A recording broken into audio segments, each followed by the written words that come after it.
Bismillahirrahmanirrahim. Alhamdulillahi rabbil alamin.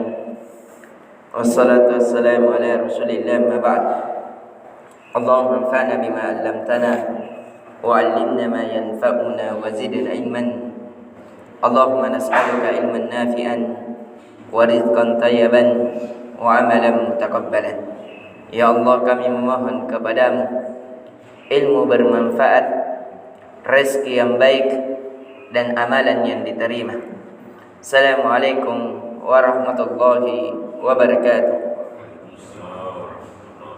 Alhamdulillah, kita kembali memulai kajian fikih kita, yang dimana alhamdulillah di bab salat kita telah menyelesaikannya. Namun di kajian kali yang pertama ini, kita akan mengkaji dan mengingatkan tentang hendaknya kita tidak lalai. Karena setelah kita berjalan-jalan, berpindah-pindah tempat dari satu rumah ke rumah yang lain, banyak dari kalangan kaum muslimin lalai dari keutamaan bulan yang mulia ini. Bulan ini walaupun telah lewat hari-hari tasyrik atau 10 hari Zulhijjah, namun secara global bulan Zulhijjah adalah bulan yang dimuliakan oleh Allah. Karena bulan ada 12 bulan kata Allah Azza wa Jal, dan ada 4 bulan yang dimuliakan. Salah satunya adalah bulan Zulhijjah yang dimuliakan oleh Allah Azza wa Jal. Dan siapa yang memuliakan apa yang dimuliakan oleh Allah Azza wa Jal, maka ia akan dimuliakan. Itu yang paling harus kita perlu perhatikan, sebagaimana ayat Allah Azza wa Jal, "Wa man yu'azzim sya'airallah dzalika min taqwal qulub." Barang siapa yang mengagungkan, membesarkan syiar-syiar Allah, itu bagian dari ketakwaan yang ada di dalam hati. Salat adalah ibadah, adalah syiar yang paling teragung pada hak hamba kepada Tuhannya. Karena seluruh ibadah di dalam salat mengumpulkan seluruh jenis ketaatan. Ketaatan zahiriyah, ketaatan batiniyah, ketaatan harta, ketaatan jiwa, ketaatan waktu, ketaatan dalam segala hal, ketaatan fikiran, ketaatan agama, itu terkumpul pada sholat. Apalagi kalau masuk di dalamnya bulan yang dimuliakan, yaitu bulan Zulhijjah, maka ketaatan itu lebih dahsyat pengaruhnya, lebih dahsyat, lebih dicintai oleh Allah Azza wa Jalla, lebih dimuliakan oleh Allah Azza wa Jalla ketika kita mampu membawanya dengan mengharapkan keridhaan Allah Azza wa Jalla yang menyampaikan kita kepada ridhonya dan dimasukkannya kita ke dalam surga dan digugurkannya seluruh dosa-dosa dan kesalahan. Ini yang harus kita perhatikan agar hendaknya kita tidak lalai di bulan yang mulia ini. Karena takbir, tahlil, tahmid dan tasbih itu Allah tidak menginginkan kita bertakbir Allahu Akbar, bertasbih subhanallah, bertahmid alhamdulillah, bertahlil Allah ilaha illallah. Allah tidak menginginkan hanya di hari-hari tasyrik. Allah menginginkannya di setiap hari, bahkan di 5 kali dalam sehari.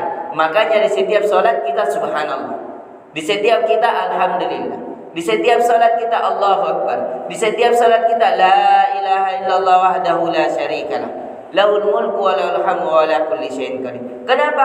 Karena Allah menginginkan kita berada di sisinya detik demi detik kita.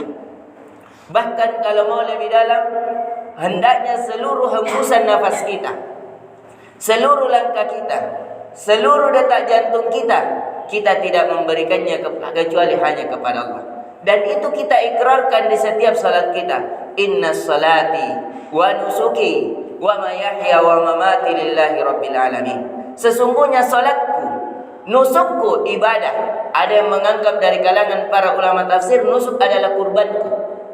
Seluruhnya ibadahku, salatku, kurbanku, lillahi rabbil alamin. Hidup dan matiku lillahi rabbil alamin. Kehidupan, apa kehidupan? Kita berkeluarga hanya untuk Allah. Kita berdagang hanya untuk Allah.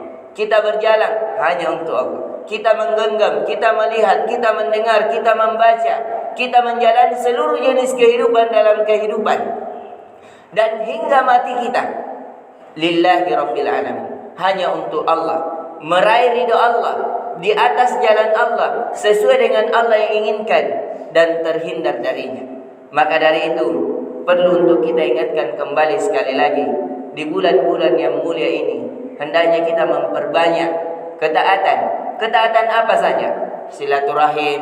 Silaturahmi, menjenguk orang sakit, memberi orang miskin, membantu orang yang susah, ataukah yang telah bermasalah menyelesaikan masalahnya, ataukah memiliki orang tua, merawat orang tuanya yang lebih serius, memberikan makan kepada orang-orang yang lapar, mengeluarkan kesusahan dari orang-orang yang susah. Segala jenis ketaatan yang banyak sekali.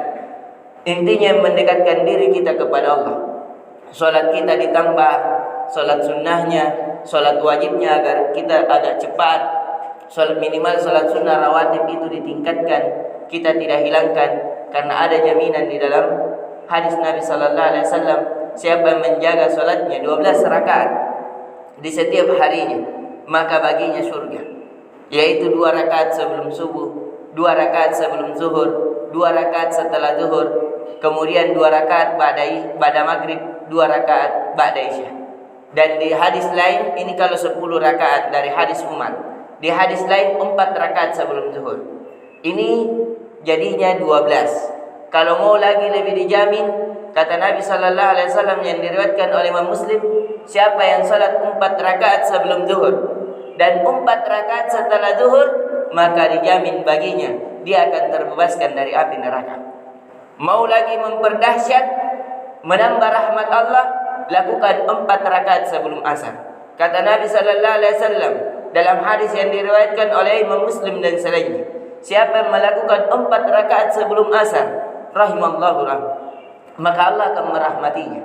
Kalau rahmat Allah, selesai semua masalah.